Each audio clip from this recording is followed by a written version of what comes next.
ప్రజల భవిష్యత్తు బాగు చేసే బాధ్యత ప్రభుత్వం తీసుకుంటుందని ముఖ్యమంత్రి చంద్రబాబు నాయుడు తెలిపారు. ఈరోజు సిద్ధాంతంలో రైతులకు పట్టాదారు పాస్ పుస్తకాల్ని సీఎం పంపిణీ చేశారు.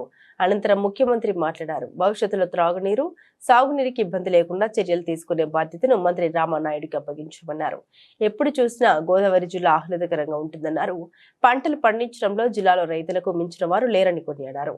రాయలసీమ, విశాఖ జిల్లాలో పరిశ్రమల కోసం భూములు కావాలంటే ఇస్తారని, ఇక్కడ మాత్రం సెంటు భూమి కూడా ఇవ్వరని అన్నారు. భూమితో విడదీయరాని అనుబంధం మీ అందరిది. అయితే నాకు కూడా కొన్ని ఇబ్బందులు. ఎక్కడైతే నేను విశాఖపట్నం పోతే భూమి కావాలంటే ఇస్తారు, అక్కడ పెట్టుబడులు వస్తున్నాయి, పెద్ద పెద్ద ఇండస్ట్రీస్ వస్తున్నాయి. రాయలసీమకు పోతే భూమి కావాలంటే ఇస్తారు, అక్కడ కూడా పెద్ద ఎత్తున వస్తాయి. ఇక్కడ మాత్రం ఒక సెంటు భూమి ఇవ్వాలంటే చాలా కష్టం, సేకరించాలన్నా కష్టం.